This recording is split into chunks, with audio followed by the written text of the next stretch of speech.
বন্ধুরা, বাস্তব ঘটনা একটা তুলে ধরলাম। একটা মায়ের খুব বড়লোক ছেলে, তার বাবা অনেকদিন আগে মারা গেছে। ছেলেটা ব্যবসায়িক কাজে এখন নিয়ে যেতে হয়েছে। ছেলেটা ব্যবসা করে, অনেক বড়লোক।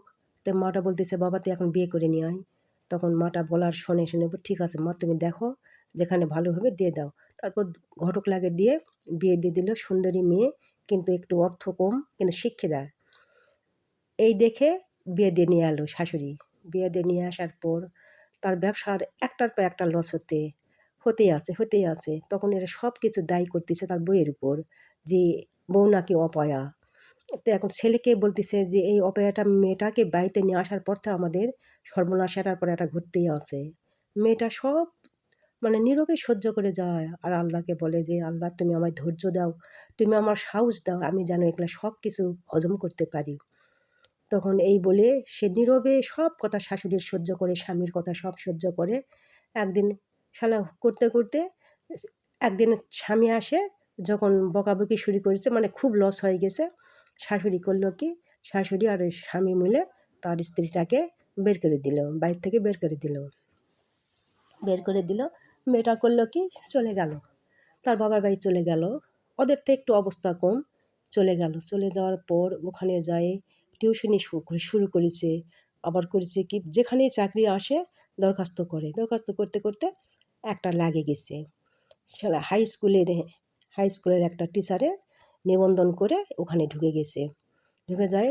ওই মেয়েটার বাড়ি, লেখাপড়া, ওই কাজ, সব কিছু মিলেই, চাকরি বাকরি সব কিছু মিলে ও বাড়ি করেছে, গাড়ি করেছে। এইদিকে আর স্বামীর সংসারটা পর্যায়ক্রমে আস্তে আস্তে করতে করতে একদম কিছুই নেয় আর। ব্যবসায়িক লোক, আর ব্যবসাও নেয়, তার সহায় সম্পত্তি সব বিক্রি করে খাইছে। মা আর ছেলে যেমন পথের ফকির, সেই রকম হয়ে গেছে। তো এদিকে আবার স্ত্রীটা ছাড়াছাড়ি কিন্তু হয়নি, শুধু বাড়িতে বের করে দিছে। এইদিকে একদিনকে স্কুলের থেকে আসতে তার আহ, বউটা এখন দেখতে পাচ্ছে তার শাশুড়ি ভিক্ষা করতেছে। আর এদিকে স্বামীটা কি যেন মানুষের কাজ করে, মাঠে যায় কাজ করতেছে। ওদের কাছে বললো যে ইঙ্গা তোর স্বামী, গ্রামের লোক আসে বলে ও চুপ চুপ চুপ চুপ করে যায়। শাশুড়ির পরিণতি দেখলো, শ্বশুরের স্বামীর পরিণতি দেখলো। দেখে ও আর ভালো থাকতে পারতেছে না। মেয়ে মানুষ তো, স্বামীর কষ্ট দেখলে কি থাকা যায়? শাশুড়ির কষ্ট দিলে কি থাকা যায়? বৃদ্ধ মানুষের কষ্ট। ও আর কিছু বলেনি। আরও কয়দিন চলে গেল, এরকম করে ওদের কষ্টটা দেখলো। আর কষ্ট দেখতেই করেছে কি, এইদিকে ও যখন কাজে যায়, সেই সময় একদিনকে ওই স্কুল টিচার হয়ে ও ফিটফাট সুন্দর হয়ে ওর সামনে দিয়ে যাতেই দেখো যে আর স্বামীটা তো নিজ দিকে মাথা করিছে, আর কিছু বলেনি। তখন স্বামীটা বলে যে তুমি তো কাজ করতেছো, বড়লোক, বিভিন্ন কথা, ওকে কষ্ট দেয়নি। বলছে তুমি কেন আমার কাছে যাওনি, তুমি আমার কাছে গেলে তো আমি চলে আসতাম।